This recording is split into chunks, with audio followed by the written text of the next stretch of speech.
I've showed you guys how I do a lot of my weathering techniques of painting custom cases and stuff in the past, and the only time I really tried to show any sort of a clean color, like spray paint process was with my Nebula system, and then that fell over outside and got some scratches and stuff in it, but that's besides the point.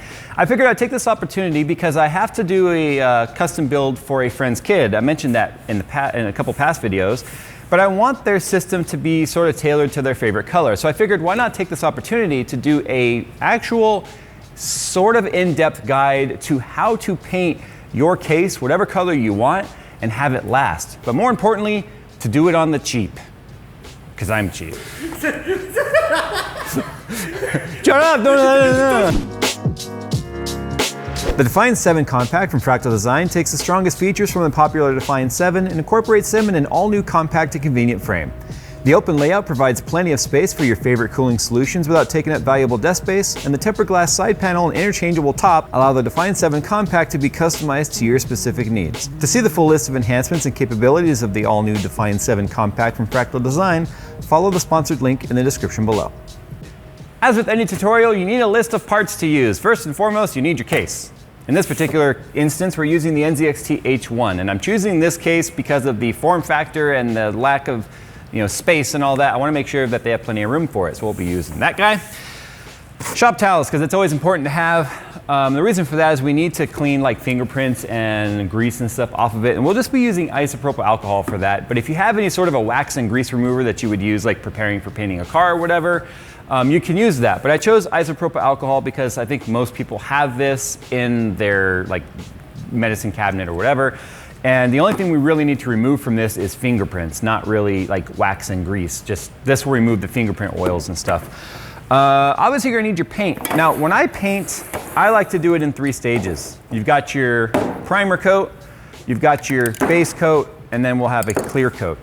And then obviously masking material if you are having to mask off anything on your case. Fortunately, the H1, the panels that we want to paint come off individually. So you're not having to paint like a big chassis.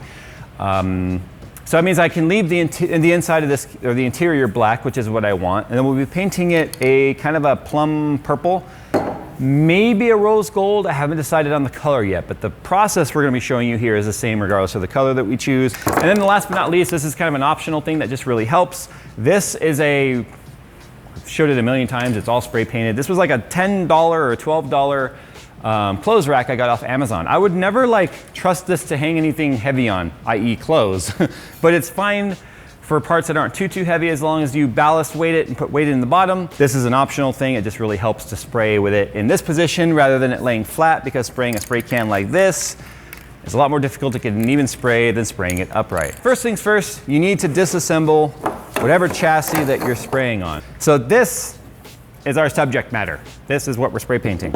Oh, if you guys want any sort of like information about this case, we did do a review of it. I'll try and put a link down in the description. I might forget. If not, just go to my channel, click the little magnifying glass and type in NZXT H1, and this is what will come up. But I want to clean it. So I'm just going to douse it, and including my eyes, because the door is open and it's blue in my face.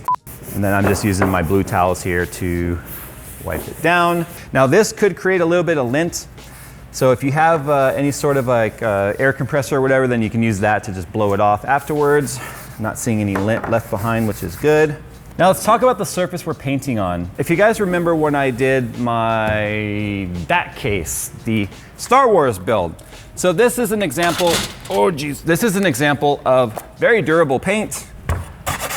Not gonna scratch it off with your fingers. I've had people be like, painting's not durable, powder coating's better. Then why don't they powder coat the outside of a car if that was the case?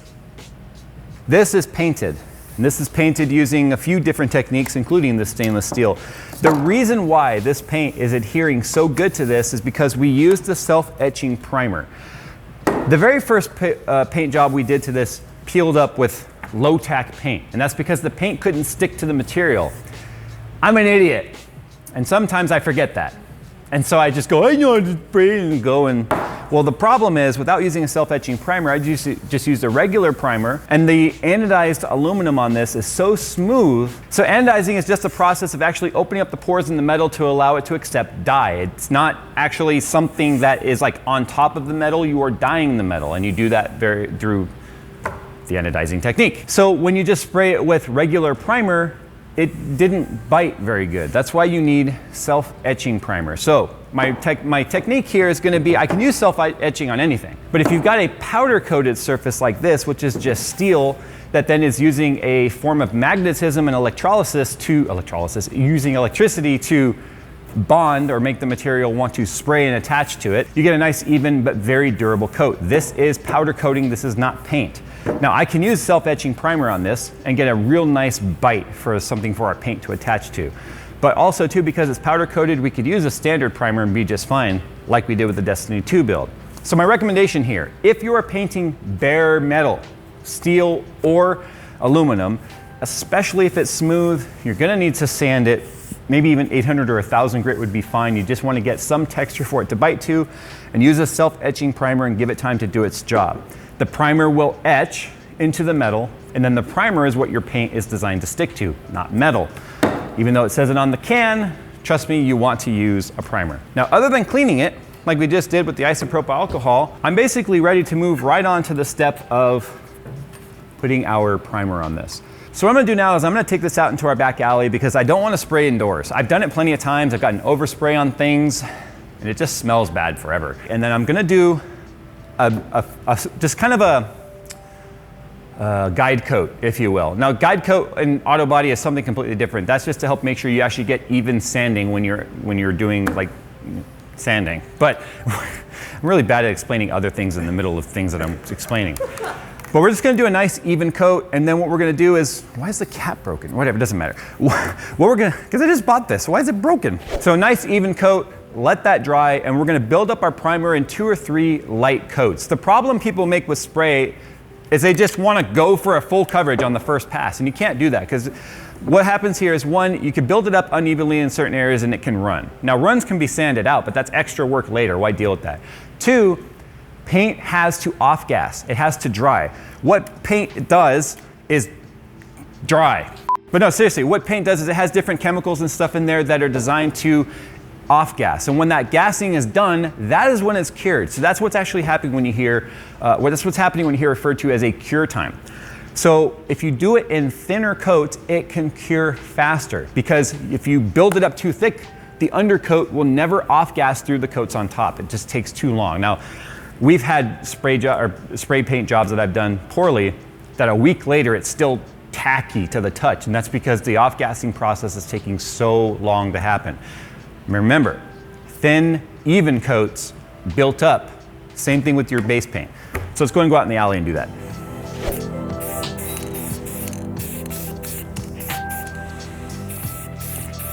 So while that's drying, I figured I'd go through a few spray techniques here that would help people. One, obviously there's a shaker ball. If you don't hear that can or that ball rattling around, then it's not mixed up.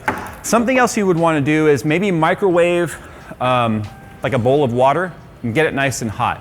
And then set the can in the bowl to warm up the can. The warmer the can is, and I don't mean like make it like 150 degrees. I mean get it like 80 degrees, 85 degrees, because the warmer the can is, the thinner the paint will be, the more even it will spray. So another thing that you want to do too when you're done spraying is you want to quickly wipe off the nozzle or spray it, believe it or not, upside down for a couple of seconds and then turn it right side up. A lot of people might be like, wait, why would you spray it upside down? Well, because then you get a lot of the actual aerosol inside to spray through, which will clear a lot of that gunk out of the nozzle. You should be fine though if you're just spraying coats over the next few hours without it drying up. If you put the paint away with paint all over the nozzle and then you come back to it tomorrow, then it may not spray as well. Also, don't microwave the can. Yeah, microwave the water. Don't stick the can in the microwave. It's metal. So yeah, you want to shake this for at least 2 minutes, get it nice and warm, and then it will spray more evenly. Now I didn't actually do that right now with the primer. The primer, it's always going to be thick anyway. The ball was definitely moving around nicely, but what I'm going to do prior to spraying the base coat is I'm going to put my heat gun on it for about a minute or so at a distance, not like right on it. You don't want to overheat a pressurized cylinder.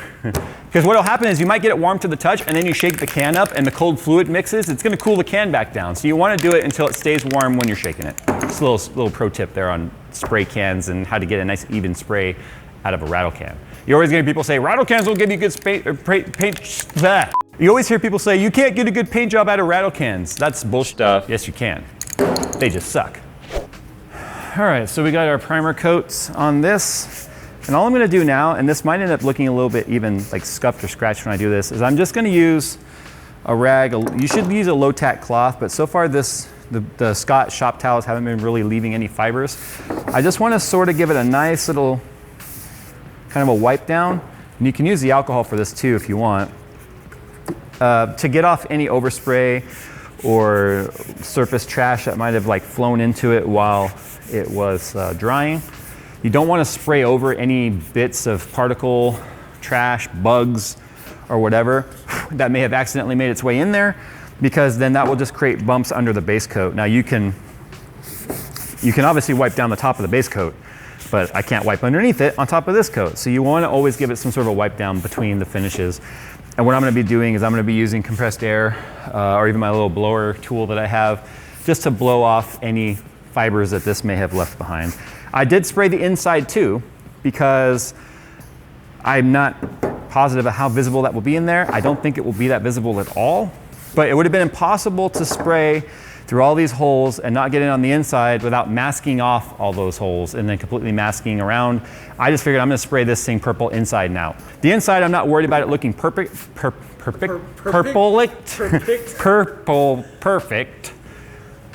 But the outside, obviously, I care about. Now, we are going to be going for a shiny appearance to this paint. So that means when this is all done, I'm going to see how well of an even, low amount of orange peel that I can spray with this rattle can by doing the same thing with the clear, by heating it and spraying it. But if I do end up needing to polish it, I will be able to. However, what I want to avoid that if possible, only because even with about 3 coats of primer on here, plus it's going to be at least 2 coats of the base coat, and then the clear, it should build up thick enough to where the roughness or the texture is going to feel completely baby butt smooth. But I'm worried then if I then start cutting and buffing, it'll cut back down to that, and then what you'll get is uneven looking areas where maybe the paint is thicker than others, and some of that texture might start to show through again. And if it does, then you would have to clear coat and cut and buff again, which is why, like with automotive paint and like the paint we're gonna be doing on the 67 Camaro, if you guys aren't aware, I have a car channel where I am actually doing modifications to a 67 Camaro. You can find that channel, it's called Jay's Two Cars. Anyway, a lot of you guys didn't know that. But we're gonna end up doing like a freaking 4 stages of clear on that, so that we can cut that down and make it so smooth when it's all done. But that's the very last step. We're building an engine for it now. But anyway, back to the topic at hand here. So now that that's done, I'm gonna set that aside. Oh, another tip too, when you are spraying this, and I'm probably gonna do a little bit of touch up there. When you're spraying this and you saw me hanging it through holes like I was, on the side one, what you'll wanna do is after a couple coats is maybe move it to a different set of holes. That way when you take it off, you don't see lines of where it didn't get painted because it was blocking some of the spray. Depending on how you hang your piece or how you paint it may or may not be necessary, but in this instance it was. Now I know that I said in the title that you can do this for cheap, and I'm like, Jay, you're holding a heat gun. To be fair, you can go down to your hardware store, Lowe's, Home Depot, Ace Hardware, get a heat gun for about 15 bucks. If you don't have a heat gun and you don't want to buy one, the same thing will happen in the sun. Just set it in the sun. Even if it's not like a really hot day, the sunlight and the ultraviolet light will also help cure it faster. And then it will also increase the temperature of it. Get a hairdryer. Borrow your sister's or your wife's or your whoever uses a hairdryer in your family. Use a hairdryer to do the very same thing. All you want to do is create heat and then let it cool. So now I've just got my heat gun on low, pointing at this can to try and warm it up. And it's funny too, because like the outside of the can is warm, but as I shake it, I can feel it cool off, because that means the paint inside is not at that temp yet. And as the paint is moving around, sorry, we got our door open because of ventilation, obviously, and they're loud out there. But as the paint's moving around, it's like water cooling the can, which brings the temp back down. So you want to keep doing this until you shake it and the temperature doesn't change. Now, another thing too, to warm up your can. I know I said you could leave your parts in the paint to get them nice and warm to cure. Don't do that with your can. You might forget it's out there, and if you leave it in direct sunlight, it can get too hot and then it can explode. That's why we highly recommend the hot water method. Or if you have a heat gun, like I said, just make it nice and warm. So I've gotten to the point now where the outside of the can feels just slightly warmer than like room temp. And then as I shake it, the temp doesn't change. So that tells me I've warmed up the paint inside. So now we are gonna follow basically the same technique. We are gonna just do a nice light dusting coat over the whole thing. Plenty of this primer is gonna show through. The first coat is only about creating adhesion between the base coat and the primer coat. And then this paint will stick to itself really, really well. This is the most important step of getting a good paint job. If your paint doesn't stick, it doesn't matter how good you do your top coat, it's gonna flake off, you bump it, you chip it, you touch it with your fingernail, it's gonna scratch off because it's not bonding to the metal underneath. So the primer coat, this is where you need to really take your time and not rush things. The base coat, the same thing. The biggest problem you can make with the base coat is applying it too heavy, just like I said with the primer. But the base coat, you can obviously sand down after the fact, and it'd be like, if I see a run, I'm not gonna try and fix it. I'm not gonna, what I've seen a lot of people do is they'll try and like blow the run to get it to spread out. Don't do that either, because then what you could be creating is kind of a bubble effect where you push it out to the side and you get sort of like a crevasse effect. If you get a little run, just leave it. Move to another area, let it dry. That could be sanded down prior to the next coat. Let's hope I don't have to demonstrate that though.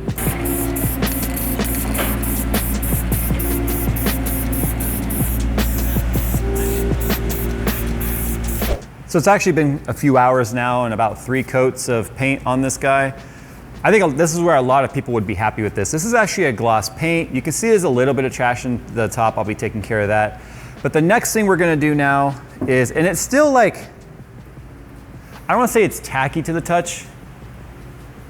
It's frictiony, if that makes sense. It's a gloss paint. Normally the matte paints dry faster than gloss. So something to do about the glossifier in there that takes a little longer to cure. What I'm gonna be doing now is the exact same thing you saw me do with the purple, with the clear now.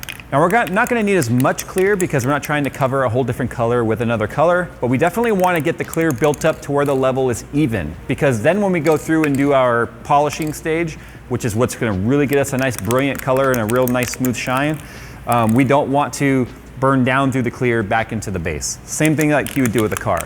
So at the risk of sounding like I'm completely repeating myself, I am, because we're repeating those steps over and over and over.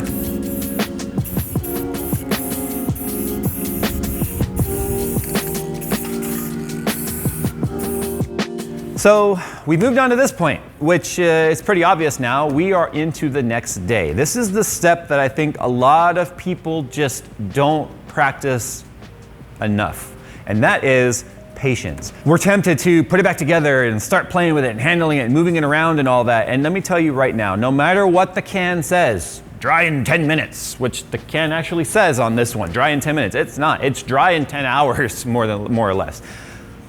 24 hours is recommended before you start messing with it. I left it hanging the whole rest of the day, all night, and then all morning before we even got to this part of the video.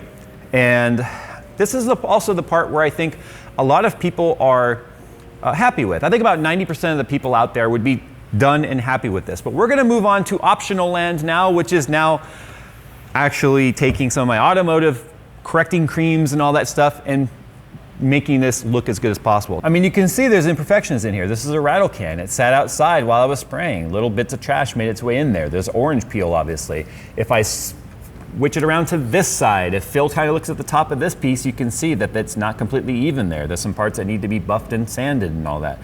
Now, to do this, like, if we were doing automotive, I'd be block sanding this. I'd be actually using like 1,000 grit sandpaper. But I don't want to go that aggressive with it because I'm worried, again, about burning through the clear coat down into the unevenness of the body itself. Now, to do that, we're just going to be using a few different pads and creams here. I will be using a yellow correcting pad with an actual Briot's complete compound.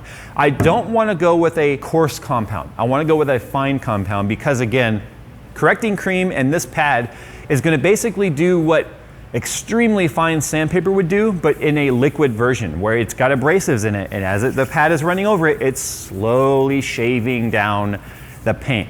We don't want to burn through our clear. Like I said, we don't have a lot of clear on here. There's probably a good half a can on here, but I don't want to burn through it. And then after we do that, we are then going to move on to a poly wax, which is going to give it that nice deep shine, which is what we're kind of looking for here.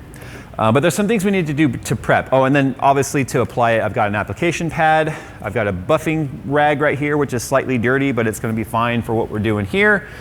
I wouldn't be using this on a car, but it's fine with that. And then when I buff it, I'll be also doing it with this ultra soft red finishing pad.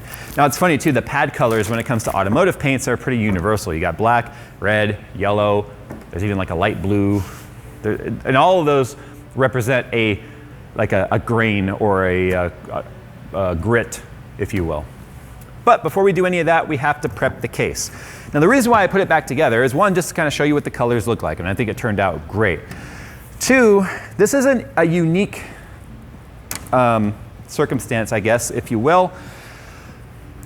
I could sand on this one, not sand, but buff on this one without too much of a problem because it's flat. But because this guy right here, this one is this weird kind of a 3-panel piece, it means I'm not going to be able to very easily get it flat on the table to sand it. So what I'm going to do is I'm going to basically prepare this so that I can put this back on and then polish it, all that stuff. But because we got the buttons that show through, I don't want to get compound and stuff on that. So that's where the masking tape we got earlier comes in. It's not just to mask off anything on your chassis that maybe you can't get off prior to painting. You don't feel like drilling out rivets and all that sort of stuff. I'm just going to put a piece of this over our buttons, and then I should be able to put that piece back on. Now the other thing I'm going to be doing is masking off these holes. So you can see right here, the holes are actually a little bit lower, probably a solid millimeter lower than the rest of the body of the case right here. So that'll make it a lot easier to sand and buff and compound. But I think this is where, honestly, like I said, the way it sits right now, I think like the majority of people out there are okay with it without even trying to go to this next step. Let's be honest though, this next step, you could ruin it if you're not careful. If you hold it on one spot too long, or you start doing it right here on the edges, you're gonna burn through and go right back down to either the primer or the base, or all the way through the primer, even potentially down to the black again. And if you do that, you're not gonna be happy because you're gonna have to then paint that again. You're gonna have to clear it. You're gonna have to wait for it to dry, and then you gotta do this step all over again. Now this part, I'm not gonna really do a tutorial on. I'm not gonna tell you guys how to polish. There's a lot of good tutorials online, but I'm just doing a compound and then a polish on it to kind of neaten this up. What you're gonna find on automotive stuff though is they're gonna go into way more detail because you're trying to do like a cut and buff on like a car paint, which has to be perfect. And that's obviously way more excessive than anything we're doing here.